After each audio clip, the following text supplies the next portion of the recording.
Hello guys, welcome to my YouTube channel. आज हम पढ़ने वाले प्रिंसिपल ऑफ इनहेरिटेंस और वेरिएशन क्लास 12th का चैप्टर, जो कि वन शॉट में हम लोग कंप्लीट करेंगे। तो सुनो, आप लोगों को पहले ही एनसीईआरटी ने तरफ फुद्दू क्वेश्चन पूछा है, खुद ही पूछा उन्होंने। क्या बोला कि जो एलिफेंट है वो हमेशा बर्थ दे रहा है बेबी एलिफेंट को, ऐसा क्यों?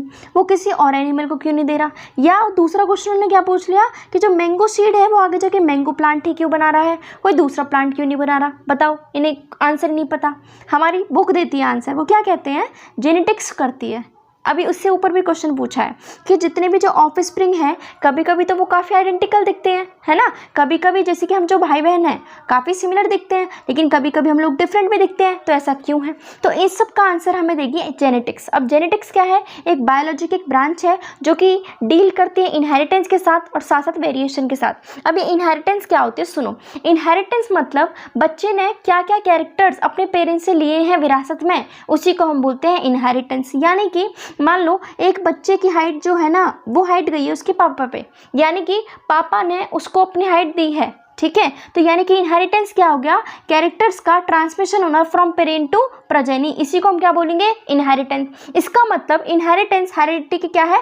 बेसिस है, ठीक है, बेस एक तरीके से। अब वेरिएशन क्या होती है, सुनो बेटा। ऐसा तो नहीं है ना 100% डीएनए जो कि है पेरेंट्स का वो कॉपी हो जाए हमारे अंदर, ऐसा तो बिल्कुल भी नहीं होगा। यानी कुछ ना कुछ चेंजेस तो होंगे ना। अब तुम खुद अपने आप को इमेजिन करो, तुम्हारी थोड़ी बहुत शक्ल मिलती होगी हल्की फुल्की, ऐसे थोड़ी आप लोग 100% कार्बन कॉपी होंगे पेरेंट्स के, नहीं ना। इसका मतलब कुछ ना कुछ चेंजेस तो आए होंगे बच्चों में, तभी तो वो पेरेंट्स से डिफरेंट दिख रहे हैं। इसी को हम क्या बोलते हैं? वेरिएशन। वेरिएशन का मतलब ही क्या है? चेंजेस आने, राइट। अब सुनो, हम जो ह्यूमंस हैं ना, हम पहले से बहुत दिमागदार हैं। हम लोगों को पहले से ही पता था कि ना 1000 BC में ही हम लोगों को पता चल गया था कि जो वेरिएशन है वो क्यों होती है, क्योंकि सेक्सुअल रिप्रोडक्शन इन्वॉल्व होता है, राइट। क्या इन्वॉल्व होगा? सेक्सुअल रिप्रोडक्शन इन्वॉल्व होता है। उन्होंने क्या बताया कि वाइल्ड पॉपुलेशन ले ली उन्होंने प्लांट्स और एनिमल्स की, फिर उन्होंने क्या किया? सिलेक्टिवली उनको ब्रीड किया, ठीक है। क्यों किया? ताकि उन्हें डिजायरेबल कैरेक्टर मिल सके, है ना।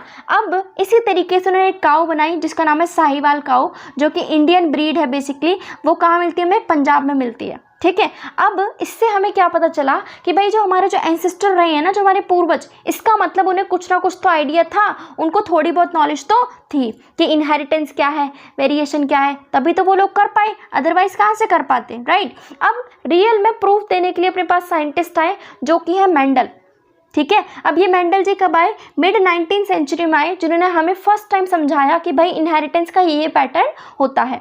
अब मेंडल ने हमें क्या क्या चीज़ें समझाई, सुनो।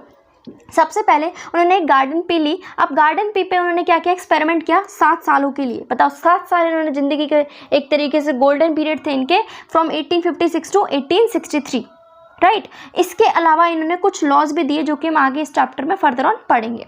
अब इन्होंने क्या क्या चीज़ें की थी इस एक्सपेरिमेंट में? तो मेंडल जी पहले साइंटिस्ट थे जिन्होंने बायो में फर्स्ट टाइम मैथ्स यूज़ की, कुछ ना कुछ स्टैटिस्टिकल एनालिसिस यूज़ किए। फर्स्ट टाइम ऐसा बायो में हुआ। अभी तक सुना आपने कोई ऐसा साइंटिस्ट जो कि बायो में मैथ यूज़ कर रहा हो? कभी नहीं सुनो, क्योंकि वो मेंडल जी ही थे फर्स्ट टाइम, ठीक है। अब इन्होंने क्या क्या किया? तो जितने भी जो उन्होंने जो मटर ली ना, जितने भी जो पी प्लांट लिए, उन्होंने उन पर सक्सेसिव जनरेशन पे रिजल्ट लिया। इसका मतलब पहली जनरेशन पे टेस्ट किया, सेकंड पे टेस्ट किया, तीसरी पे टेस्ट किया, फोर्थ पे टेस्ट किया, है ना। बार बार जनरेशन करते जा रहे हैं, अलग अलग जनरेशन पे टेस्ट करते जा रहे हैं। फिर ये भी चेक कर रहे हैं कि अगर इस फर्स्ट जनरेशन ये रिजल्ट मिला है तो क्या वो 10th वाले पे मिलेगा, क्या वो उससे आगे आने वाले पे मिलेगा या फिर नहीं मिलेगा। समझ में आया? अब मेंडल ने कुछ ना कुछ कैरेक्टर्स लिए। अब कैरेक्टर्स और ट्रेट्स क्या होते हैं पहले आप वो लोग समझ लो। तो कैरेक्टर्स क्या होंगे, सुनो। मान लो एक आई कलर है, तो आई कलर क्या हो गया? कैरेक्टर हो गया, राइट। लेकिन आई कलर तो किसी का ब्राउन भी हो सकता है, किसी का ब्लैक भी हो सकता है, किसी का ब्लू भी हो सकता है। तो इसका मतलब आई कलर क्या हुआ? कैरेक्टर। और उसकी डिफरेंट कैटेगरी हो सकती है, किसी का कलर अलग होगा, किसी का अलग होगा, तो वो क्या हो गए? ट्रेट्स। इसी तरीके से मेंडल ने मटर के 7 तो कैरेक्टर लिए, जैसे कि उसकी हाइट ले ली, उसका जो छिलका है उसका कलर ले लिया कि कैसा कलर हो सकता है, कैसा नहीं हो सकता। क्यों लिया? ताकि उन्हें बेसिक फ्रेमवर्क मिल सके। तो अब सुनो, अपने पास उन्होंने 7 क्या लिए character? Seed shape, seed colour, flower colour, pod shape, pod colour, आगे फर्दर ऑन आएंगे। तो सुनो, अब सीड शेप राउंड भी हो सकता है, रिंकल्ड भी हो सकता है, सीड कलर येलो भी हो सकता है, ग्रीन भी हो सकता है, फ्लावर कलर वॉयलेट भी हो सकता है, वाइट भी हो सकता है, पॉड शेप फुल भी हो सकती है, कॉन्स्ट्रक्टिव भी हो सकती है, ठीक है। पॉड कलर ग्रीन भी हो सकता है, येलो भी, फ्लावर पोजीशन एक्सियल भी, टर्मिनल भी, इसके अलावा स्टेम है टॉल भी और ड्वार्फ भी। अब इन्हें समझते हैं चीज़ें आखिर है क्या। उसे समझने के पहले आप लोग डोमिनेंट और रिसेसिव समझो। अब डोमिनेंट क्या है समझो।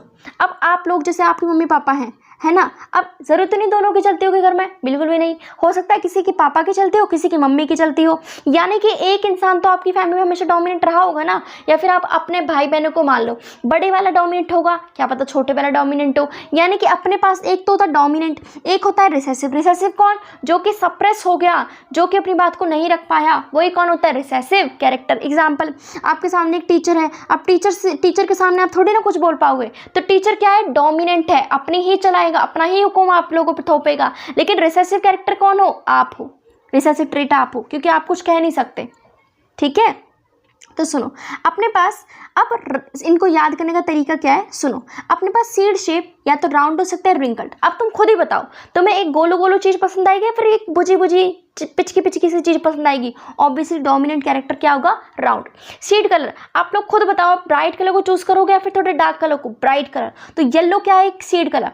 फ्लावर कलर, अब खुद सोचो, आपकी ज़िंदगी में आप चाहते हो कि हमेशा सफ़ेद सफ़ेद अजीब सी चीज़ें हो, या फिर तुम चाहोगे रंगीन कलरफुल वर्ल्ड हो? बिल्कुल कलरफुल चाहोगे, तो इसका मतलब वॉयलेट क्या होगा?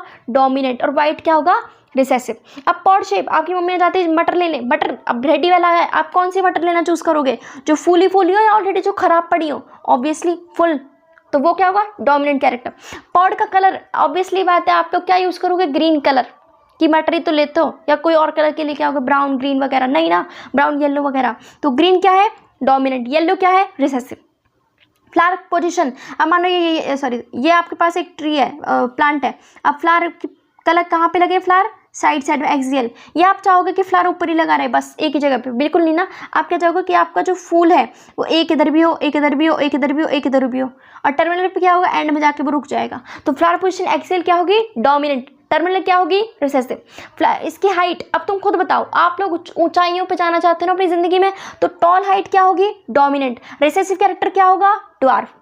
ठीक है, तो मैंने आपको यहाँ पे समझा दिया। तो मेंडल ने क्या क्या किया? सबसे पहले आर्टिफिशियल पॉलिनेशन किया, ठीक है, खुद ही तो किया उन्होंने, हाइब्रिडाइजेशन नेचर थोड़ी ना करवा रही है। ठीक है, उन्होंने उसके अलावा क्या किया? ट्रू ब्रीडिंग पी लाइन की। अब इसका मतलब क्या होता है? मानो पहली जनरेशन में उसमें भी सेल्फ पॉलिनेशन करवाया, सेकंड में भी सेल्फ पॉलिनेशन, थर्ड में भी सेल्फ पॉलिनेशन, फोर्थ में भी सेल्फ पॉलिनेशन, यानी सो ऑन। इसका मतलब जब हम बार बार किसी जनरेशन में कंटिन्यू सेल्फ पॉलिनेशन करवाते हैं, उसी को हम बोलते हैं ट्रू ब्रीडिंग लाइन। मतलब अपने पास कितने कैरेक्टर हुए? 7, और ट्रेड्स कितने हुए? 14, जो मैंने आप लोगों को अभी यहाँ पे समझा दिए। अब है इनहेरिटेंस ऑफ वन जीन। अब इनहेरिटेंस ऑफ वन जीन का मतलब क्या है? मेंडल यहाँ पे स्टडी करेगा कि किस तरीके से एक कैरेक्टर पेरेंट से बच्चों में जाता है। तो सुनो, ये मेंडल कैसे करते हैं। अपने पास ना मेंडल लेते हैं एक टॉल प्लांट, एक लेते हैं डॉट प्लांट। अब सुनो, सबसे पहले ना क्या होगा अपने पास यहाँ पे?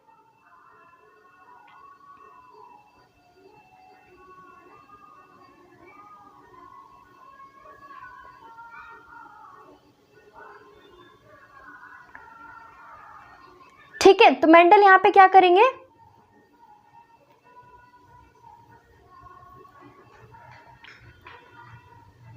तो मेंडल ने कैसे हमें बताया एक्सपेरिमेंट करके? तो सुनो, एक तो उसने पेरेंट ले लिया टॉल, एक उसने ले लिया ड्वार्फ। अब टॉल ड्वार्फ दो अलग अलग कैटेगरी के पेरेंट हो गए ना।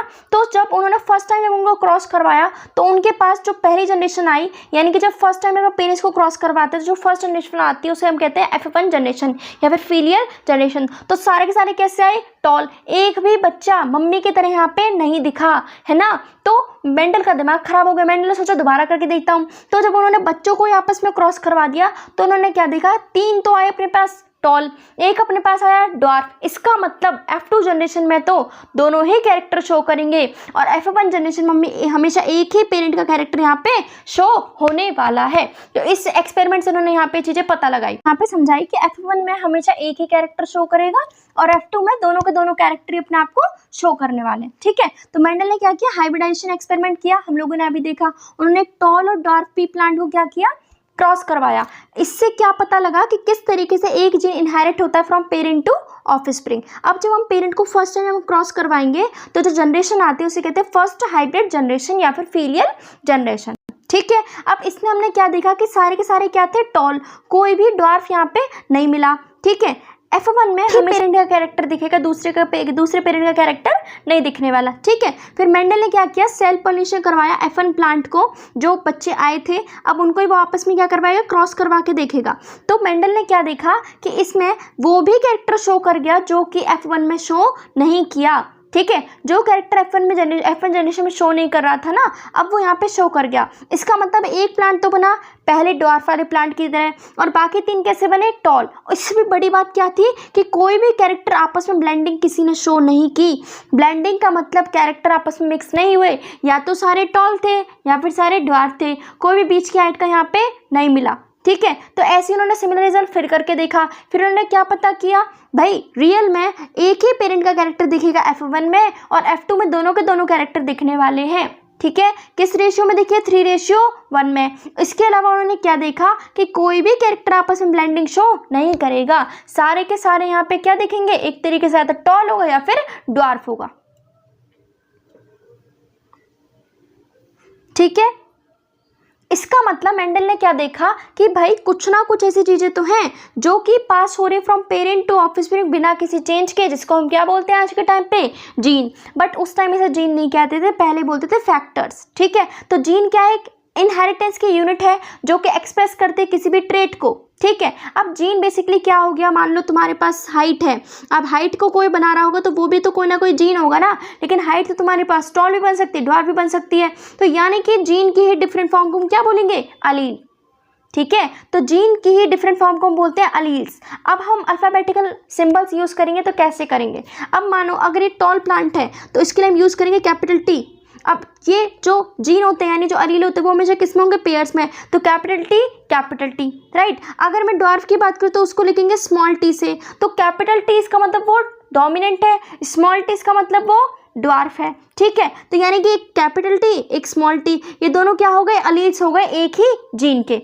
ठीक है, अब अपने पास ना एक होमोजाइगस कंडीशन होती है, एक हेट्रोजाइगस। तो होमोजाइगस का मतलब कैपिटल T, दोनों को दोनों क्या अलील है, सेम। स्मॉल t वो भी क्या है, दोनों को दोनों सेम। अगर मैं हेट्रोजाइगस की बात करूं तो एक कैपिटल T एक स्मॉल t, ये कौन सा कैरेक्टर होगा, हेट्रोजाइगस यहाँ पे शो करेगा।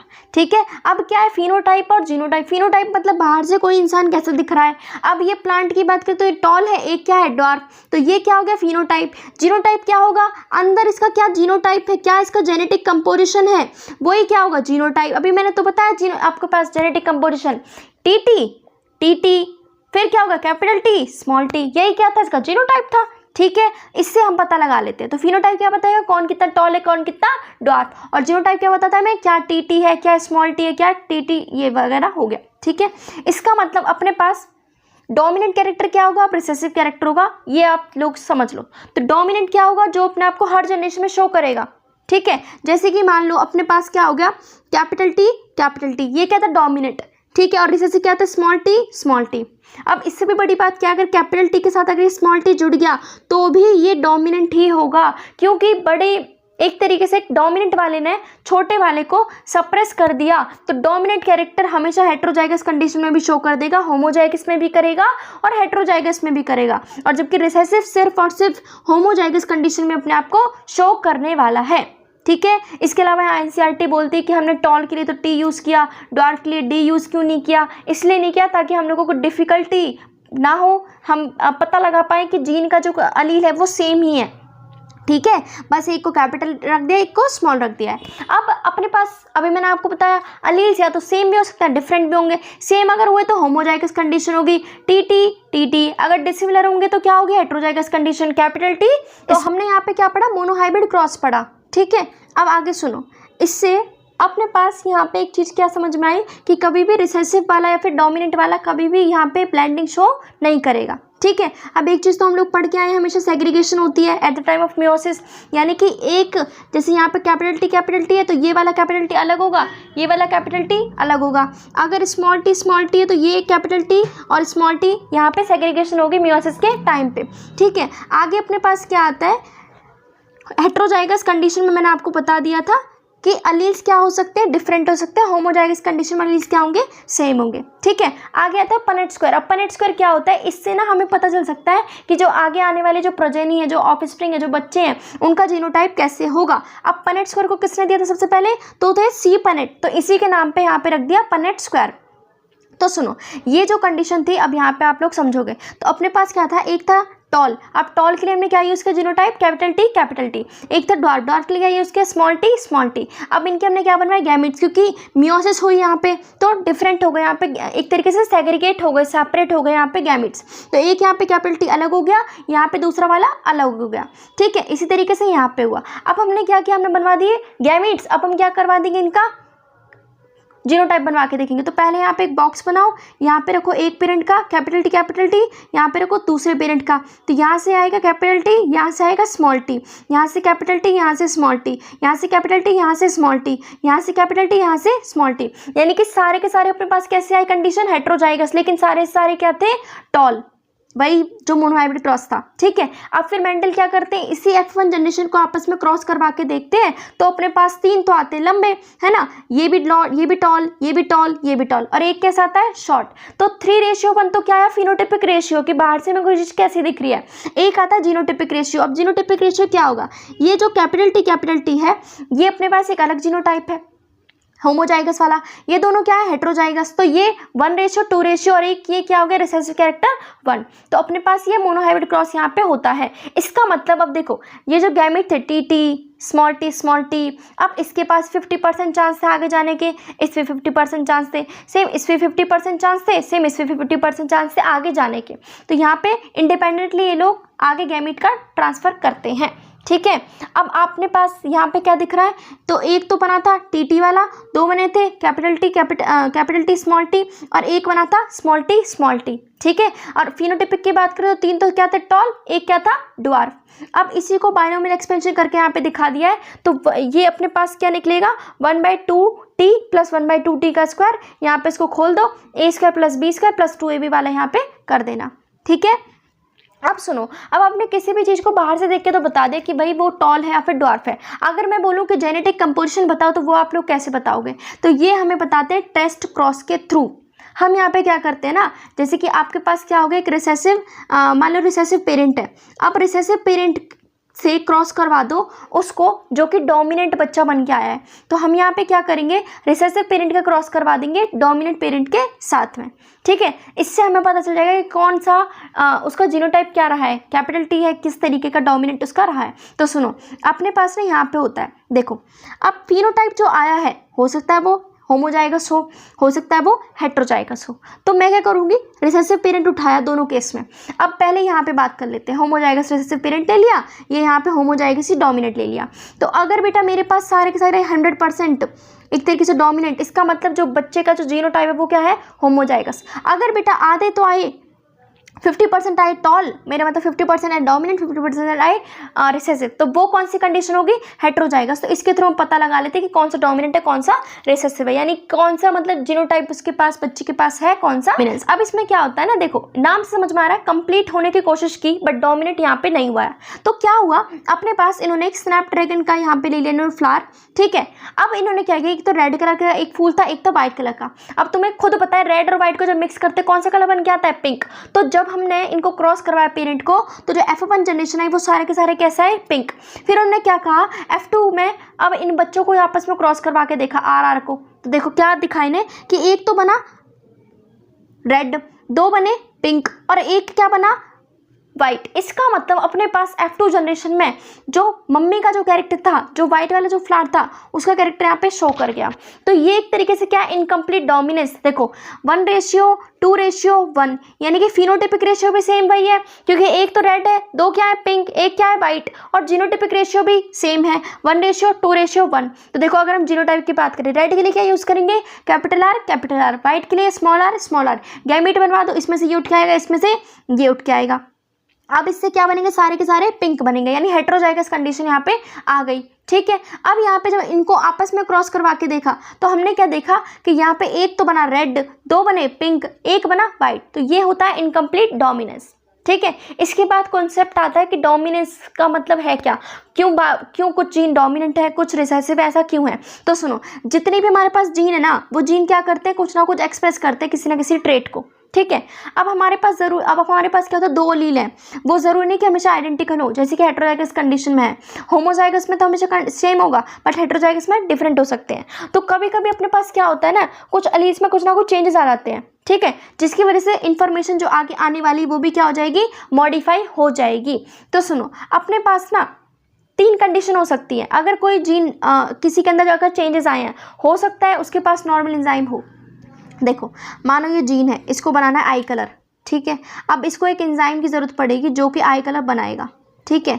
अब सुनो, हो सकता है उसके पास नॉर्मल एंजाइम हो सकता है उसके पास एंजाइम तो है लेकिन कोई काम नहीं करता, और हो सकता है कोई काम ही नहीं करता। अगर मेरे पास नॉर्मल एंजाइम हुआ, इसका मतलब वो क्या करेगा, सेम वही काम करेगा, भले ही वो मॉडिफाई हो गया एलील, लेकिन अगर वो नॉर्मल एंजाइम है उसके पास तो वो वही नाक की शेप देगा ना जैसा हम चाहते हैं। बट अगर वो नॉन फंक्शन एंजाइम, इसका मतलब काम तो नहीं करेगा, इसका मतलब जो मैं फिनोटाइप चाह रही थी ना कि ऐसी नाक बने, अब तो वो बिल्कुल नहीं बनने वाली। यानी कि अपने पास यहाँ पे क्या होगा, जीनोटाइप साथ फिनोटाइप दोनों क्या होंगे, अफेक्टेड होंगे। अगर कोई एंजाइम बना ही नहीं तो नॉर्मल सी बात है, जब एंजाइम ही नहीं है तो काम कहाँ से होगा। तो ये अपने पास यहाँ पे कंडीशन होती है, ठीक है। अगर मॉडिफाइड एलील अनमॉडिफाइड एलील की तरह ही यहाँ पे इक्विवेलेंट है, क्योंकि वो अपने पास कोई चेंज दिखाएगा ही नहीं, वो सेम का सेम फिनोटाइप देगा अगर वो जैसे वो अनमॉडिफाइड एलील था। दूसरा केस क्या है, अगर नॉन फंक्शन एंजाइम होता है तो फिनोटाइप काफ़ी अफेक्ट होगा, ठीक है। तो इस तरीके से यहाँ पे हम देखेंगे। और अगर कोई एंजाइम ही नहीं बना तो भी हमारे पास जीनोटाइप हो या फिनोटाइप, दोनों क्या होंगे, अफेक्ट होंगे। अब आता है कोडोमिनेंस। कोडोमिनेंस का मतलब क्या है, सबका साथ सबका विकास, यानी कि अपने पास यहाँ पे पेरेंट के कैरेक्टर दोनों कैरेक्टर यहाँ पे शो करेंगे, किसी को पीछे नहीं छोड़ने वाले। जैसे कि हमारे पास ब्लड ग्रुप का सिस्टम होता है हमारे अंदर, एबीओ ब्लड ग्रुप सिस्टम। अब एबीओ ब्लड ग्रुप जो सिस्टम है उसको कंट्रोल करता है जीन आई, ठीक है। अब अपने पास ना अलग अलग तरीके की शुगर्स बनती है हमारे पास जीन पे। तो जीन आई के पास 3 एलील्स होते हैं, आई ए, आई बी और स्मॉल आई। अब जो आई ए और आई बी है, अब मानो तुम्हारे पास ना एक तुम्हारे पास आरबीसी, अगर आरबीसी के ऊपर ए प्रेजेंट है तो बोलोगे ए ब्लड ग्रुप, अगर आरबीसी के ऊपर बी प्रेजेंट तो बोलोगे बी, और अगर दोनों प्रेजेंट तो बोलोगे ए बी, और अगर कुछ भी प्रेजेंट तो बोलोगे ओ। यानी कि अपने पास कुछ ना कुछ शुगर प्रेजेंट होती है। अगर आई ए है तो बोलोगे ए, बी है तो बोलोगे बी, और अगर कुछ भी नहीं तो क्या बोलोगे ओ। तो आई ए और आई बी क्या होते हैं, डोमिनेंट होते हैं, और दोनों साथ में अपने आप को कोडोमिनेंट अपने आप को दिखाते हैं और आराम से शो करते हैं, ठीक है ना। और हमारे पास ओ वाला क्या होता है, यूनिवर्सल डोनर, और ए बी क्या होता है, यूनिवर्सल एक्सेप्टर। तो जब हमारे पास आई ए और आई बी दोनों साथ में मिलके अपने आप को शो कर रहे हैं अपने दोनों इफेक्ट को, उसको बोलते हैं को डोमिनेंस। तो यहाँ पे देखो अलील, यहाँ पे एक पेरेंट 1 का, यहाँ पे पेरेंट 2 का। तो अगर पेरेंट 1 से आई ए आया, यहाँ से पेरेंट इससे क्या है आई ए, तो ब्लड ग्रुप क्या बनेगा ए। अगर यहाँ से ए आया, यहाँ से ए बी आया तो क्या बनेगा ए बी। यहाँ से ए आया, यहाँ से कुछ भी नहीं आया, आई मतलब 0, तो भी क्या बनेगा ए, क्योंकि आई वाला क्या है, एक तरीके से रिसेसिव कैरेक्टर। स्मॉल आई क्या है, रिसेसिव। अगर आई भी यहाँ से ए यहाँ से है तो भी क्या बनेगा, ए बी ब्लड ग्रुप बनेगा। यहाँ से भी क्या बनेगा, बी ब्लड ग्रुप। यहाँ से भी, यहाँ से कुछ नहीं आया यानी 0, तो क्या बनेगा बी। या अगर यहाँ से भी कुछ नहीं आया, यहाँ से भी कुछ नहीं आया तो क्या बनेगा ओ ब्लड ग्रुप बनेगा। अब मल्टीपल अलील का भी एग्जांपल क्या है, A B blood group system, क्योंकि यहाँ पे एक ही कैरेक्टर को काफ़ी सारे अलील्स यहाँ पे शो कर रहे हैं, तो वो भी एग्जांपल किसका हो गया, मल्टीपल अलील का। वैसे हम लोग क्या जानते हैं कि भाई मान लो कोई भी इंसान है, उसके अंदर 1-2 ही अलील होंगे ना, आई ए हो सकता है, दूसरा आई ए हो सकता है, 2 अलील होंगे। अगर हम पूरी पॉपुलेशन की बात करें तो हमें मल्टीपल अलील्स शो कर सकते हैं, ठीक है। अब दूसरा इसका एग्जाम्पल आता है अपने पास इस स्टार सिंथेसिस का। अब सुनो, यहाँ पे एक ही जीन काफ़ी सारे इफेक्ट शो करेगा। अब ये कैसे करेगा, मानो आपके पास ना 2 अलील्स होते हैं, आपके स्टार्च की जो फॉर्म बनेगी स्टार सिंथेसिस जो पी सीड्स में, उसको 2 अलील्स डिपेंड करेंगे। देखो बी है कैपिटल बी, एक स्मॉल बी। अगर कैपिटल बी बना तो होमोजाइगस कंडीशन आ गई, डोमिनेंट हो गया, तो जो पी बनेगा, पी का जो साइज बनेगा वो काफ़ी मोटा बनेगा और इसके अंदर स्टार्च भी काफ़ी ज़्यादा होगा। अगर रिसेसिव कंडीशन है तो क्या होगा, अपने पास पी का साइज जो बनेगा ना वो काफ़ी कम बनेगा और उसके अंदर स्टार्च भी काफ़ी कम होगा। और अगर कैपिटल बी स्मॉल बी, अगर हेटेरोजाइगस कंडीशन आई तो इंटरमीडिएट साइज का अपने पास यहाँ पे अलील पी का साइज बनेगा। तो यहाँ पे ये चीज़ यहाँ पे शो कर रखी है। तो देखो, अगर अपने पास बी बना तो लार्ज स्टार्च ग्रेन बनेंगे, ठीक है। और अगर स्मॉल बी बना तो कम एफिशिएंसी होगी, है ना, कम ही तुम्हारे पास क्या निकलेगा, स्टार्च ग्रेन निकलेगा। ठीक है, अगर अपने पास क्या बने, कैपिटल बी स्मॉल बी बना, तो यहाँ पे क्या होगा, इंटरमीडिएट साइज बन के आएगा। तो यहाँ पे एक तरीके से क्या हो रहा है, अलील्स इनकम्प्लीट डोमिनेंस भी शो कर रहे हैं, कोशिश तो की बट रियल में डोमिनेट नहीं कर पाए। तो नीचे एनसीईआरटी लाइन दी थी कि जो डोमिनेंस है वो कोई ऑटोनॉमिक फीचर नहीं है, यहाँ पे जीन या जीन का जो प्रोडक्ट है वो डिपेंड करेगा। अगर जीन प्रोडक्ट ज़्यादा अच्छा बना तो फिनोटाइप उसके अकॉर्डिंग होगा, अगर जीन प्रोडक्ट कम बना तो उसके अकॉर्डिंग उसका फिनोटाइप होगा। नेक्स्ट आता है इनहेरिटेंस ऑफ टू जीन। अभी हमने देखा मोनोहाइब्रिड क्रॉस, अब यहाँ पे देखते हैं इनहेरिटेंस ऑफ टू जीन, यानी कि मेंडल यहाँ पे दो कैरेक्टर को साथ में लेके स्टडी करेगा कि जो दो कैरेक्टर हैं वो पेरेंट्स से बच्चों के अंदर कैसे जाएंगे। तो यहाँ पे सबसे पहले क्या लेगा, पॉड का कलर लेता है। अब कलर क्या था, येलो वाला डोमिनेंट था, ग्रीन कलर क्या था, रिसेसिव। दूसरा क्या लेगा, शेप। अब राउंड शेप क्या थी, डोमिनेंट, और डिंगल शेप क्या थी, रिसेसिव थी। तो यहाँ पे इसने कितने कैरेक्टर लिए, pod colour plus pod shape. ठीक है, तो येलो कलर डोमिनेट कर रहा था ग्रीन कलर पे, राउंड शेप डोमिनेट कर रही थी रिंकल पे। ठीक है, तो यहाँ पे भी सेम रिजल्ट मिलेंगे जैसे कि मोनोहाइब्रिड क्रॉस के अंदर मिले थे। तो सुनो, अब यहाँ पे हम क्या करेंगे, अपने पास यहाँ पे हम क्या बनवाएंगे, जीनोटाइप बनवाएंगे, गैमेट्स बनवाएंगे।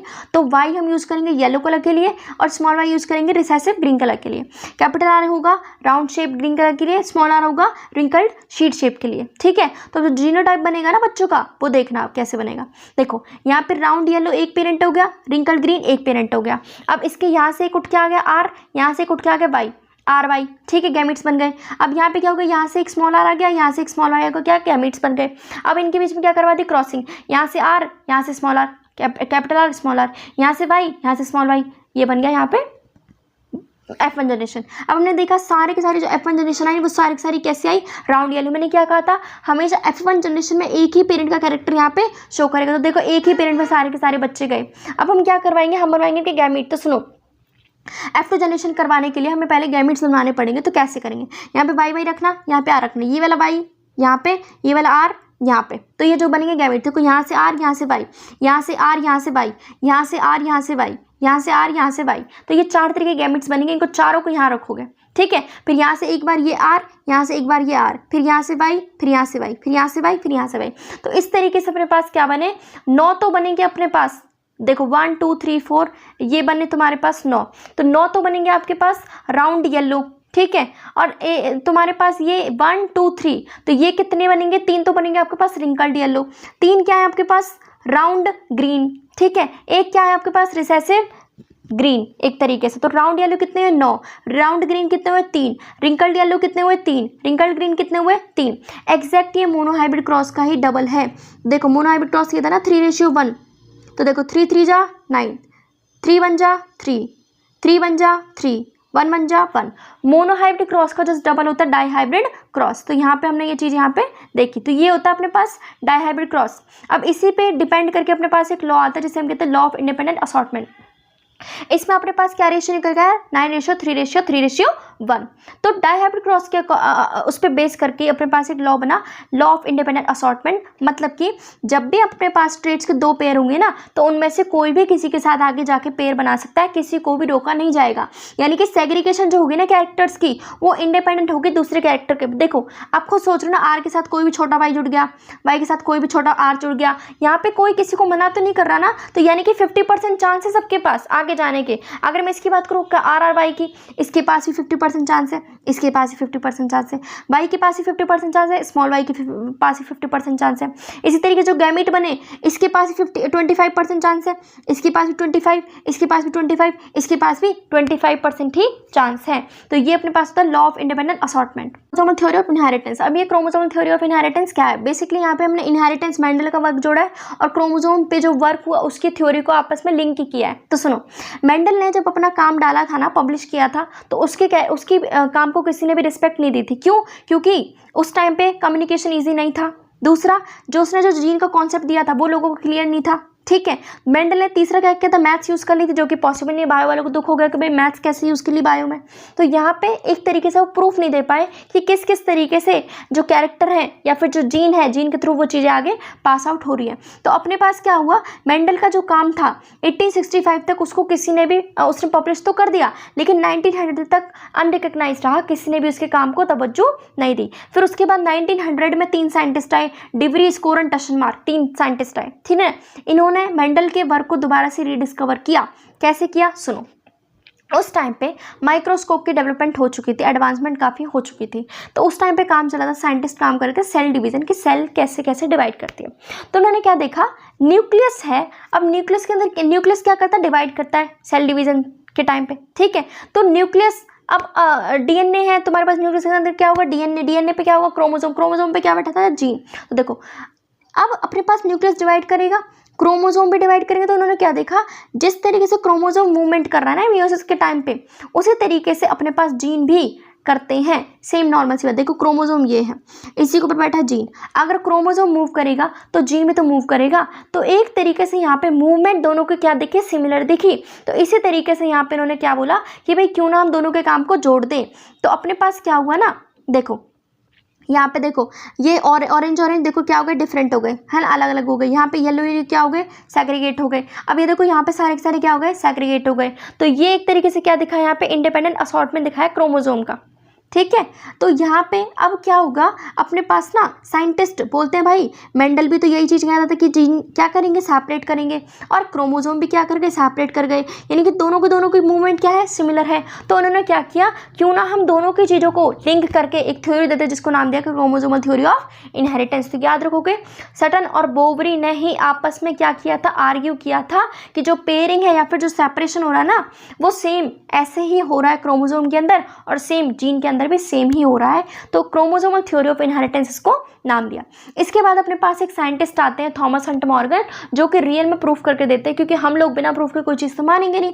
थॉमस हंट मॉर्गन हमें प्रूफ करके देंगे कि रियल में ऐसे ही अपने पास वेरिएशन एक तरीके से जो क्रोमोसोम थ्योरी बोली थी इसी तरीके से आगे वर्क करती है। तो उन्होंने सबसे पहले क्या लिया, फ्रूट फ्लाई ली, ड्रैगन फ्रूट फ्लाई, जो कि जिसका नाम है साइंटिफिक नेम है ड्रोसोफिला मेलानोगास्टर। उसको उन्होंने मीडियम में ग्रो किया, लेबोरेटरी में आराम से ग्रो कर सकते हैं। क्यों लिया, इसके फीचर्स याद रखना।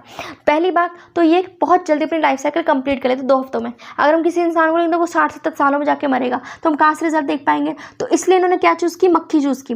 दूसरा, अगर एक बार ही इनके बीच में मीटिंग करवाई जाए तो ये काफ़ी ज़्यादा प्रोजेनी देंगे, काफ़ी ज़्यादा बच्चे देंगे। तीसरा, आराम से दिख सकता है कौन मेल है कौन फीमेल है। फीमेल का साइज क्या होगा, काफी बड़ा होगा, और जो मेल होगा वो काफी स्मॉल होगा। तो ये रीजन थे अपने पास। इसके बाद आता है लिंकेज एंड रिकॉम्बिनेशन। तो सुनो, लिंकेज और रिकॉम्बिनेशन बेसिकली क्या है। अब ना अपने पास मॉर्गन एक्सपेरिमेंट कर रहे थे अपने पास मक्खियों पे। तो उन्होंने क्या देखा कि जो ड्रोसोफिला के जो जीन्स हैं उनके बारे में उन्होंने स्टडी की, जो कि थे सेक्स लिंक, ठीक है। अब इन्होंने क्या देखा, F1 जनरेशन में जैसा कैरेक्टर वहाँ पे डायहाइब्रिड में दिखा था, सेम का सेम वही रिजल्ट आया। लेकिन F2 रेशियो जो आई ना, वो 9:3:3:1 करके नहीं आई, जबकि आनी चाहिए थी सेम, बट यहाँ पे सेम नहीं आई। तो उन्होंने क्या लिया, मॉर्गन ने एक येलो बॉडी और वाइट आई वाली फीमेल ली। अब नॉर्मल सी बात है, लड़कियाँ कैसी होंगी, वाइट वाइट होती हैं। तो याद रखो कि येलो बॉडी वाइट आई फीमेल, ठीक है। अब लड़कों का यानी मेल वाला कौन सा लिया, ब्राउन बॉडी काले काले, ठीक है, और रेड आई मेल, बिल्कुल गुस्से वाली आंखें ली, ठीक है। अब दो मॉर्गन अपने पास स्टडी करेगा, जो क्योंकि हम सब जानते हैं जो जीन्स है वो कहाँ प्रेजेंट होते हैं, एक्स क्रोमोसोम पे प्रेजेंट होते हैं। तो अपने पास एक होता है पेरेंटल जीन कॉम्बिनेशन, एक होता है नॉन पेरेंटल। देखो मानो ये आपके पास जीन है, आप 2 दोस्तों को इमेजिन करो, 2 दोस्त ना काफ़ी पास में रहते हैं, ठीक है। अब क्या इनके बीच में कोई तीसरे की गुंजाइश है, बिल्कुल नहीं। तो ये एक तरीके से क्या हो गए, पेरेंटल, यानी कि पेरेंट के जीन आपस में ही एक दूसरे के साथ बैठे हैं, वो किसी और को स्पेस ही नहीं देंगे, है ना। तो ये जब साथ ही बैठे तो ये सेम का सेम बच्चे में उतर के आ जाएंगे, क्लियर। दूसरा, अब अगर मैं बोलूं तुम्हारे पास एक ये दूर बैठा है, एक ये दूर बैठा है, आराम से कोई भी तीसरा एडजस्ट हो सकता है ना। तो ये कौन सी कंडीशन होगी, रिकॉम्बिनेशन की कंडीशन होगी।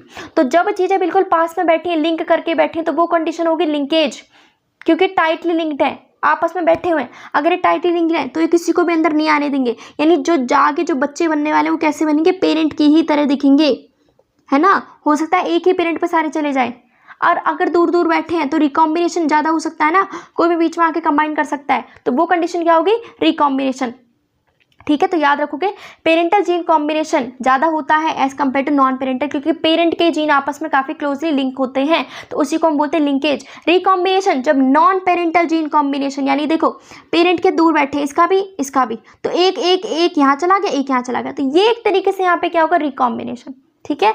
तो जैसे कि यहाँ पे आपको दिखाया भी होगा, अभी दिखाऊंगी आगे, देखो 1.3% रिकॉम्बिनेंट जो बने, क्योंकि ये काफ़ी पास बैठे, देखो वाई और डब्ल्यू, यहाँ पे देखो ये काफ़ी दूर बैठे, तो 37.2% तब दिखा जब काफ़ी दूर दूर बैठे जीन, और 1.3% कब दिखा जब काफ़ी पास बैठे जीन।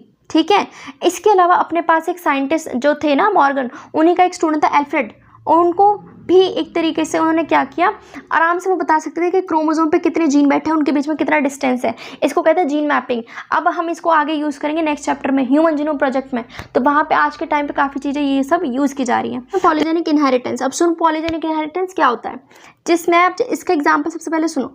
अपने पास जैसे ह्यूमंस हैं, अब ह्यूमन ज़रूरत तो नहीं है सारे के सारे क्या हो, टॉल हो, या सारे क्या हो, शॉर्ट हो। अपने पास क्या है, अलग अलग हाइट है, राइट। अपने पास कोई टॉल है, कोई 5 फुट का है, कोई 6 फुट का है, कोई बीच की हाइट का, कोई कैसा है, कोई कैसा है।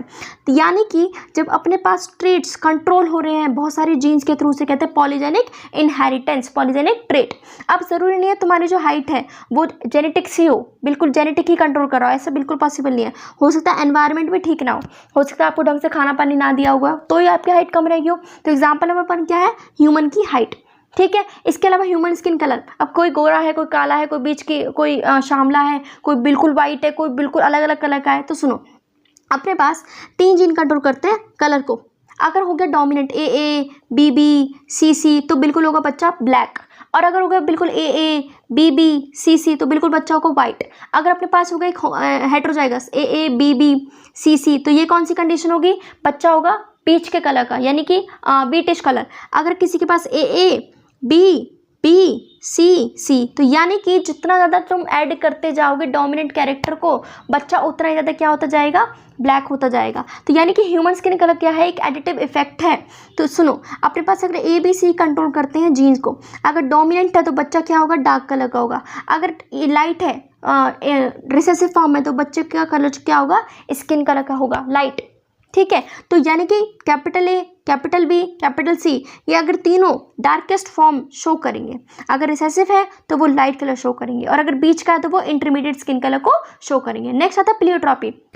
अब प्लियोट्रॉपी में क्या होता है ना, एक जीन के चक्कर में आपका फिनोटाइप चेंज हो जाए, उसी को कहते हैं प्लियोट्रॉपी। तो पी से प्लियोट्रॉपी, पी से फिनोटाइप।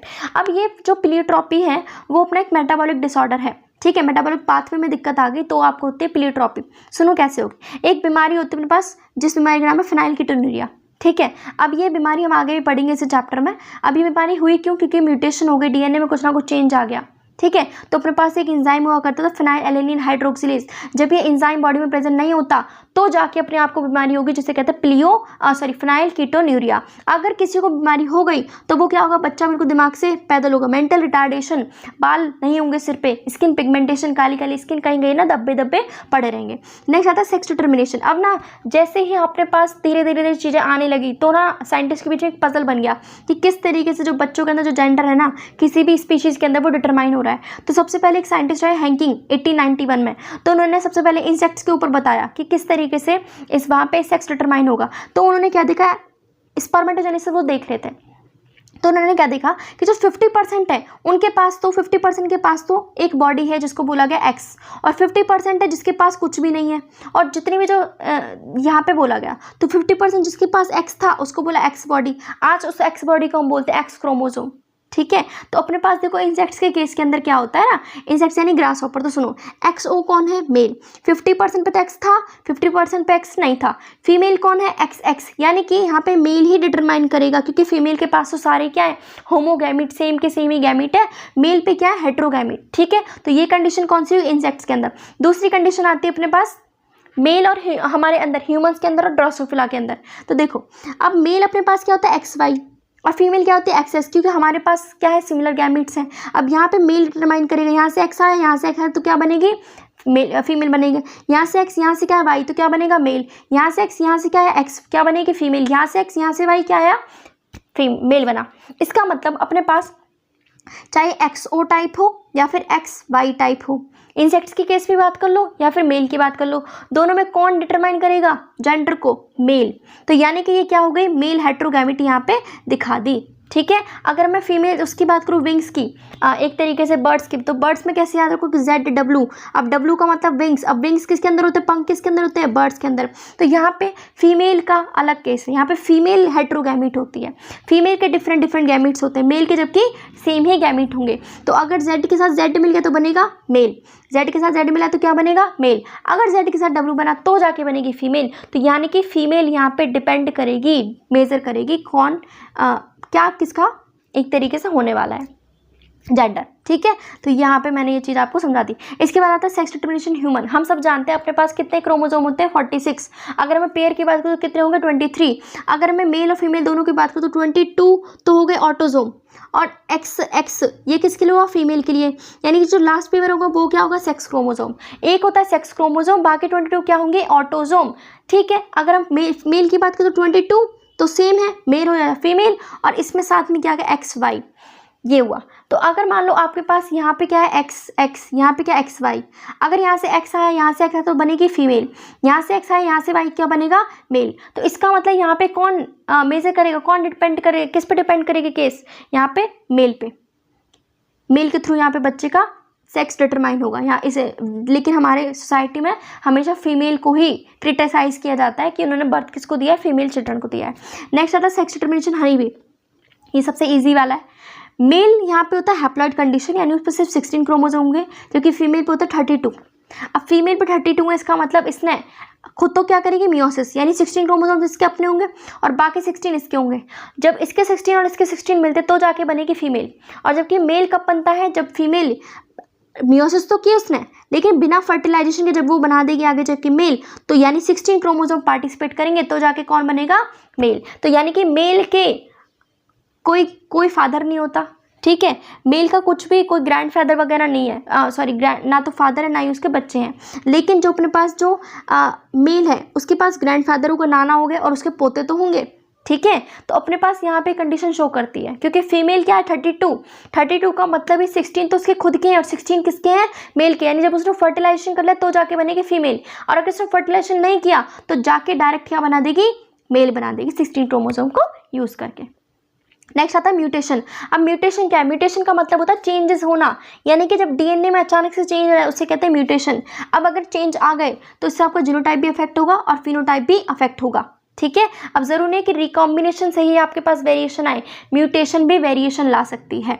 तो हम सब जानते हैं जो डीएनए है वो काफ़ी डीएनए का जो हेलिक्स है वो बहुत जल्दी जल्दी रन करता है, तो ज़रूरी तो पॉसिबल है कि कभी कभी लॉस भी हो सकता है, गेन भी हो सकता है, ठीक है। तो अपने पास क्या होगा, जब या तो कोई चीज़ लॉस हो गई है ना, या फिर कुछ गेन हो गया तो क्या आ गई, म्यूटेशन आ गई। अब म्यूटेशन आई तो क्या होगा, फिनोटाइप भी चेंज होगा और जीनोटाइप भी चेंज होगा, ठीक है, जैसे कि कैंसर सेल के अंदर होता है, ठीक है। तो म्यूटेशन कितने तरीके के होते हैं, दो, एक पॉइंट म्यूटेशन, एक होते हैं frame shift mutation. Point mutation जब एक बेस पेयर में चेंज आए, पॉइंट म्यूटेशन, और दूसरी होते हैं फ्रेम शिफ्ट, यानी कि जब अपने पास बेस पेयर्स में डिफरेंस आए, ठीक है, बेस पेयर्स में डिफरेंस आया, यानी पहले तो एक ही चेंज हो रहा था, अब काफ़ी सारी चेंजेस हो रहे हैं, काफ़ी सारे बेस पेयर में चेंज हो रहे हैं, तो उससे कहेंगे फ्रेम शिफ्ट म्यूटेशन। तो पॉइंट म्यूटेशन का एग्जांपल है सिकल सेल एनीमिया, और फ्रेम शिफ्ट का एग्जांपल हम आगे इसमें दिया ही नहीं है, ठीक है। तो ये यहाँ पे चीज़ हो गई। तो ज़रूर नहीं है म्यूटेशन, कभी कभी ना फिजिकल कुछ ना कुछ एजेंट्स होते हैं, केमिकल फिजिकल फैक्टर्स होते हैं जिसकी वजह से म्यूटेशन आ सकती है। अब जिसकी वजह से म्यूटेशन आएगी उसे कहते हैं म्यूटाजेंस, जैसे कि यूवी रेडिएशन की वजह से हमें म्यूटेशन आ सकती है। हमने सुना है ना कि जो यूवी रेज है वो काफ़ी हार्मफुल होती है, कैंसर वगैरह भी हो सकता है, ठीक है। नेक्स्ट आता है पेडिग्री एनालिसिस। अब पेडिग्री एनालिसिस क्या है, बहुत अच्छी चीज़ है, इससे हम पता लगा सकते हैं कि आगे जो आने वाला जो बच्चा है क्या उसके अंदर कोई बीमारी तो नहीं है। तो मेंटल के वर्क की वजह से हम काफ़ी सारी चीज़ें यहाँ पे ठीक कर पा रहे हैं। हम क्या करते हैं, पूरी फैमिली हिस्ट्री को चेक करते हैं, पूरी जनरेशन को चेक करेंगे, क्या इस वाली जनरेशन में दिक्कत है, क्या इस वाली जनरेशन में कोई बीमारी है, क्या दूसरी वाली में है, क्या दादा वाली में है, क्या परदादा वाली में है, यानी कि पूरी एक फैमिली का ट्री बनाएंगे, ठीक है। काफ़ी सारी जनरेशन की स्टडी करेंगे, उसे कहते हैं पेडिग्री एनालिसिस। तो पेडिग्री एनालिसिस एक स्ट्रॉन्ग टूल है जिसमें हम पता लगा सकते हैं कि क्या कोई बीमारी तो नहीं है, क्या कोई एबनॉर्मलिटी तो नहीं है, जिससे हम आगे आने वाले बच्चे की हम कुछ ना कुछ इसके अंदर ट्रीटमेंट का हम कुछ ना कुछ सोच सकें। क्योंकि हम सब जानते हैं कि जो अपने पास जो डीएनए है उस पर क्या होता है, क्रोमोसोम, क्रोमोसोम पे कौन बैठा रहता है, जीन। तो डीएनए बेसिकली क्या है, जेनेटिक इन्फॉर्मेशन को कैरी करके चल रहा है। अगर उसके अंदर कोई चेंज आया तो इसका मतलब कुछ ना कुछ म्यूटेशन होगी। तो सुनो पेडिग्री एनालिसिस करते कैसे हैं। अपने पास अगर मेल है तो उसको इससे डिनोट करेंगे, स्क्वायर बना के। अगर फीमेल है तो गोलू गोलू से बना देंगे। सेक्स अनस्पेसिफाइड मतलब हमें पता ही नहीं कि कौन मेल है कौन फीमेल है। अफेक्टेड अगर उसके अंदर कलर भर दे तो बोलेंगे अफेक्टेड। मेटिंग अगर उनके बीच में अगर मीटिंग करवा दी, क्रॉस करवा दिया, इसका मतलब क्या होगा, रिप्रोडक्शन हो गया। अगर डबल लाइन है तो समझ जाओ क्लोज रिलेटिव में शादी हुई है, ठीक है। अगर हमने पेरेंट्स के नीचे अगर बच्चे बना दिए तो उसका मतलब समझो बच्चे हैं, ठीक है। अगर बच्चे को बीमारी है तो उसको कलर कर दो। 5 एंड अनअफेक्टेड ऑफस्प्रिंग, उसके बीच में सिर्फ 5 लिख दो और उसको कलर मत करना, समझ जाओ कि उसको बीमारी नहीं है। डिसऑर्डर, अब मेंडेलियन डिसऑर्डर 2 तरीके के होते हैं, ठीक है। डिसऑर्डर के पास एक हो गया मेंडेलियन डिसऑर्डर, एक हो गया क्रोमोसोमल डिसऑर्डर। तो अब मेंडेलियन डिसऑर्डर क्यों होते हैं, जब म्यूटेशन आ जाती है किसी भी जीन में, सिर्फ एक जीन में जब म्यूटेशन आएगी तो बोलते हैं मेंडेलियन डिसऑर्डर। अब ये ऐसे डिसऑर्डर हैं जिसमें ना बच्चे को ज़्यादा नुकसान होता है। और यहाँ पे क्या होगा, अपने पास पेडिग्री एनालिसिस हम चेक कर सकते हैं बीमारी को। तो कौन कौन सी बीमारी हो सकती है, haemophilia, cystic fibrosis, sickle cell anaemia, colour blindness, phenylketonuria, thalassaemia, ये सारी की सारी बीमारी हम आगे पढ़ेंगे एक्सेप्ट सिस्टिक फाइब्रोसिस, ठीक है। अब मेंडेलियन डिसऑर्डर अपने पास डोमिनेंट भी हो सकता है, रिसेसिव। देखो हमने 2 चीज़ें पढ़ी, डोमिनेंट और रिसेसिव पढ़े थे, ठीक है। एक हमने पढ़ा था ऑटोसोमल क्रोमोसोम होते हैं, एक पढ़ा था sex linked disorder, sex chromosome. तो यानी कि बीमारी आपके ऑटोसोम पे भी हो सकती है, ऑटोसोम में भी दिक्कत आ सकती है, या फिर आपके सेक्स क्रोमोसोम में भी आ सकती है। अब बीमारी डोमिनेंट भी हो सकती है, रिसेसिव भी हो सकती है। अब हम कैसे पता लगाएं कौन डोमिनेंट है कौन रिसेसिव। तो डोमिनेंट कौन होगा, जो हमेशा हर जनरेशन में अपने आप को दिखाएगा। यानी अगर हर जनरेशन में बीमारी है ना, इसका मतलब बीमारी कौन सी, डोमिनेंट है। और अगर इस जनरेशन में बीमारी हो गई, दूसरी में नहीं हुई, तीसरी में हो गई, इसका मतलब वो क्या है, रिसेसिव। यानी कि जो कभी कभी बीमारी दिखती है किसी जनरेशन में उसको बोलते हैं रिसेसिव, और जो हर जनरेशन में दिखेगी ना उसे बोलेंगे डोमिनेंट। अब एक ऑटोसोमल, एक है एक है सेक्स लिंक्ड। अब ऑटोसोमल मतलब जब तुम्हारे बाकी क्रोमोसोम पे बीमारी बैठी हो, और सेक्स लिंक्ड यानी कि जब तुम्हारे एक्स क्रोमोसोम पे जो बीमारी बैठी हो उसे बोलते हैं एक्स लिंक्ड डिसऑर्डर, ठीक है। तो अपने पास यहाँ पे दिखा रखी है, इनको देख लेना एक बार। अब आते हैं पहली बीमारी, कलर ब्लाइंडनेस। तो कलर ब्लाइंडनेस क्या है, स्टार्टिंग की जो 2 बीमारियाँ हैं याद रख लो, वो हमेशा क्या रहेंगी, सेक्स लिंक बीमारियाँ रहेंगी, और हमेशा रिसेसिव डिसऑर्डर। जितनी भी आप बीमारियाँ पढ़ोगे वो सारी होंगी रिसेसिव, बस याद रखोगे स्टार्टिंग की 2 है सेक्स लिंक्ड, ठीक है। अब इसमें क्या होता है, कलर ब्लाइंडनेस, नाम से समझ में आ रहा है कलर हम अच्छे से देख नहीं पा रहे।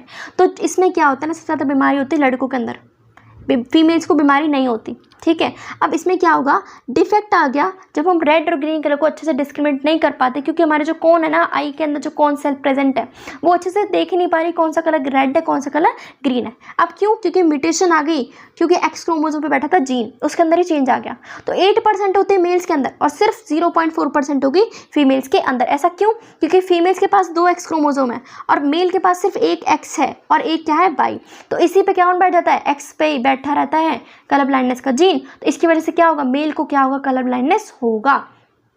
और फीमेल, अगर फीमेल को है भी ना तो फीमेल के एक पे बैठा रहेगा, दूसरा वाला तो फ्री है ना। तो फीमेल हमेशा क्या होती है, कैरियर, यानी कि उसको खुद नुकसान नहीं है, बीमारी नहीं है, लेकिन वो बीमारी को आगे कैरी करके चल रही है। तो अगर कोई ऐसी फीमेल हुई जिसको कलर ब्लाइंडनेस है, यानी वो सिर्फ कैरियर है, तो वो अपने आगे वाले बच्चे में दे देगी ना क्रोमोसोम को। देखो मानो ये एक्स वाई है, यहाँ पे मम्मी को रखा है सिर्फ एक्स सी कलर ब्लाइंडनेस। तो यहाँ से आ गया वाई, ठीक है, यहाँ से क्या आ गया, एक्स सी। तो यानी कि मेल क्या बन गया, बच्चा क्या बन गया, कलर ब्लाइंड हो गया। तो हमेशा फीमेल ही आगे आने वाले बेटे को एक तरीके से बीमारी ट्रांसफ़र करेगी, ठीक है। तो यहाँ पे 50% चांस है फीमेल के कलर ब्लाइंड होने के, ठीक है, क्योंकि जीन क्या है, रिसेसिव है।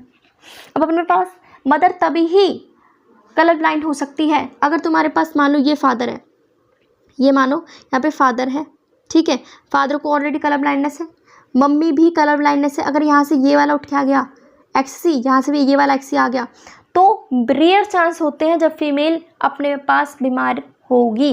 ऐसा तभी ही होगा जब फादर भी क्या हो, कलर ब्लाइंड हो, ठीक है। नेक्स्ट आती है सेम हीमोफीलिया। हीमोफीलिया भी एक सेक्स लिंक्ड रिसेसिव डिजीज़ है जिसमें क्या होता है, फीमेल ही आगे आने वाली मेल प्रोजेनी में बीमारी डालेगी। सेम कलर ब्लाइंडनेस वाला कॉन्सेप्ट है, ठीक है, क्योंकि यहाँ पे भी क्या बैठा है, एक्स वाई, इसके ऊपर बैठा रहेगा हीमोफीलिया का जीन, और फीमेल के ऊपर फीमेल हमेशा क्या होगी, कैरियर ही होगी। तो याद रखोगे। तो इसमें क्या होता है ना, बीमारी क्यों हुई, एक प्रोटीन होता है जो कि कैस्केड ऑफ प्रोटीन होता है, वो हेल्प करता है क्लॉटिंग ऑफ ब्लड में, है ना, जैसे खून निकल जाता है, खुरंड जम आता है ना। लेकिन इस हीमोफीलिया में क्या होता है, अगर किसी इंसान को थोड़ा सा भी कट लग गया ना तो खून बहता रहेगा, ठीक है। तो यहाँ पे क्या होती है, फीमेल हमेशा क्या होगी, कैरियर होगी। फीमेल तभी ही हीमोफिलिक होगी जब फादर भी क्या हो, उसका हीमोफिलिक हो, यानी यहाँ पे भी क्या हो, हीमोफिलिक फादर है, मम्मी भी क्या है, हीमोफिलिक, तो यहाँ से भी ये वाला उठ के आ गया, यहाँ से भी, तब जाके बनेगी फीमेल हीमोफिलिक। ठीक है, ये क्यों हुआ, क्योंकि एक क्वीन विक्टोरिया थी, उसने अपने आगे आने वाले जितने भी जो बच्चे थे ना उनके अंदर, सबके अंदर क्या डाल दिया था, हीमोफीलिया बीमारी डाल दी थी, तो उनकी वजह से भी हीमोफीलिया फैली है। नेक्स्ट बीमारी सिकल सेल एनीमिया। अब सिकल सेल एनीमिया देखो, स्टार्टिंग के तो थी सेक्स लिंक्ड, अब बाकी के 3 होंगी ऑटोजोमल, रहेंगी रिसेसिव ही, तो ये बीमारी ऑटोजोमल रिसेसिव डिजीज। ठीक है, इसमें क्या होता है, अब ये ऑटोजोमल है, यहाँ पे अब डिपेंड नहीं करेगा कि मेल को ज़्यादा होगी फीमेल को, यहाँ पे दोनों को ही हो सकती है, चाहे वो मेल हो या फिर फीमेल हो। अब बीमारी होगी कब, जब दोनों को दोनों क्या हो, कैरियर, मानो ये इस मम्मी पे भी कैरियर है, पापा भी क्या है, कैरियर, तो आगे आने वाला हो सकता है ये उठ के आ जाए, ये हो सकता है ये उठ के आ जाए, तो क्या बन गया, बीमारी हो गई लड़की को। अब हो सकता है यहाँ से एक्स, यहाँ से मेल है, यहाँ पे क्या है, फीमेल बैठी है, अब यहाँ से भाई उठ के आ गया, यहाँ से आ गया, तो भी क्या बनेगा, मेल, तो यहाँ पे डिपेंड नहीं करेगा। ठीक है, तो अपने पास जब बीमारी होगी HbS HbS, तो ही वो फिनोटाइप शो करेगा कि उसको बीमारी है। ठीक है, जब अगर वो एक तरीके से हेटेरोजाइगस कंडीशन, तो वो अनअफेक्टेड रहेगा, उसको कोई बीमारी नहीं होगी। ठीक है, तो 50% चांस है आगे बीमारी जाने के। ऐसा क्यों हुआ, तो सुनो, अपने पास हीमोग्लोबिन होता है, ठीक है, ये है नॉर्मल, ये है जब बीमारी हो गई, तो अपने पास हीमोग्लोबिन की चेन है, 6th पोजीशन पे होता है ग्लूटामिक एसिड, बट म्यूटेशन हो गई, आ गया बलाइन एसिड। ठीक है, बेस पेयर होता है GAG, बट GAG की जगह कौन आ गया, GUG, तो यानी कि सब्सटीट्यूशन हो गया, अपने पास यहाँ पे बेस पेयर का चेंज हो गया, एक बेस पेयर में चेंज हुआ है, ये पॉइंट म्यूटेशन का एग्जांपल है, नाम है सिकल सेल एनीमिया।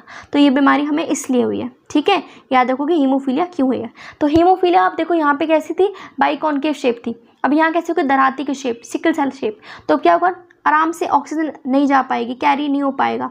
ठीक है, तो ऑक्सीजन क्या हो जाएगी, शॉर्टेज हो जाएगी, तो ऐसे इंसानों को अनीमिया हो सकता है ना, तो ये आप याद रखो। नेक्स्ट फिनाइलकीटोन्यूरिया, अभी हमने देखा था एक मेटाबॉलिज्म डिसऑर्डर है, ऑटोजोमल ही बीमारी है, इसमें इंसान को एक एंजाइम नहीं होता जिसको कहते हैं फिनाइल एलिलीन हाइड्रोक्सिलेज। अब ये क्या करता है ना, ये फिनाइल एलिलीन जो कि खतरनाक चीज़ है उसको कन्वर्ट करता है टायरोसिन में, लेकिन जब एंजाइम ही नहीं रहा तो ये खतरनाक चीज़ और ज़्यादा बॉडी में एक्यूमुलेट होने लगती है, जिसकी वजह से क्या होगा, अपनी किडनी ढंग से एब्जॉर्ब नहीं कर पाती, तो हमारे सुसु में से भी चीज़ें बाहर एक्सक्रीट आउट होने लगती हैं, तो जो बच्चा होगा उसका ब्रेन काफ़ी ज़्यादा क्या होगा, मेंटल रिटार्डेशन उसको होगी। नेक्स्ट थैलीसीमिया, थैलीसीमिया क्या है, ऑटोजोमल लिंक्ड रिसेसिव डिसऑर्डर है, इसमें भी तभी ही होगी बीमारी जब दोनों पार्टनर क्या होंगे, कैरियर होंगे, तो ही आगे जाके बीमारी हो पाएगी। अब ये भी हीमोग्लोबिन यानी चेन की ही प्रॉब्लम है, यहाँ पे भी खून से रिलेटेड प्रॉब्लम आएगी, लेकिन यहाँ पे 2 चेन होती है, एक अल्फा चेन एक बीटा चेन, किसकी, हीमोग्लोबिन की। अगर अल्फा चेन में प्रॉब्लम आई तो बोलोगे अल्फा थैलेसीमिया, अगर बीटा चेन में प्रॉब्लम आई तो बोलोगे बीटा थैलेसीमिया, है ना, यानी अल्फा चेन के अगर प्रोडक्ट कम बना, उसकी क्वांटिटी कम बनी, तो बोलोगे एक तरीके से अल्फा थैलेसीमिया, अगर बीटा वाली कम बनी तो बोलोगे बीटा थैलेसीमिया। अब अल्फा थैलेसीमिया में कब होता है ना, हमारा अल्फा थैलेसीमिया को कंट्रोल करता है 2 जीन, HbA1 HbA2 क्रोमोसोम 16 पे, लेकिन जब दिक्कत आ गई तो अपने पास अल्फा थैलेसीमिया हो जाएगा। ठीक है, अब है बीटा थैलेसीमिया, बीटा थैलेसीमिया को कंट्रोल करता है क्रोमोसोम 11 बैठा हुआ जीन जो कि HBB।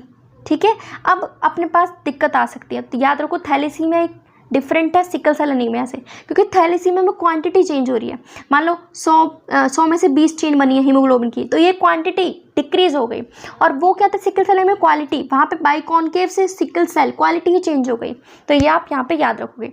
नेक्स्ट आता है क्रोमोसोमल डिसऑर्डर। क्रोमोसोमल डिसऑर्डर क्या कहते हैं, जब आपके पास या तो चीज़ें ज़्यादा आ जाए या फिर चीज़ें कम आ जाए, क्रोमोसोम, इसे कहते हैं क्रोमोसोमल डिसऑर्डर। 2 तरीके के, एक है एन्यूप्लॉइडी, एक है पॉलीप्लॉइडी। एन्यूप्लॉइडी जब आपके पास सिर्फ एक क्रोमोसोम का या तो गेन हो गया या फिर लॉस हो गया सेल डिवीजन के टाइम, उसे बोलते हैं एन्यूप्लॉइडी। ठीक है, एग्जांपल है डाउन सिंड्रोम, जिसमें एक एक्स्ट्रा क्रोमोसोम आ गया 21 पे। ठीक है, टर्नर सिंड्रोम, उसमें भी इसमें एक लॉस हो गया एक्स क्रोमोसोम का। ठीक है, दूसरा है पॉलीप्लॉइडी। अब पॉलीप्लॉइडी क्या होता है, जब आपके पास पूरा का पूरा सेट ही नया आ गया, उसको बोलते हैं पॉलीप्लॉइडी, काफ़ी ज़्यादा बिल्कुल डिफरेंट ही बन गया, उसे बोलेंगे पॉलीप्लॉइडी।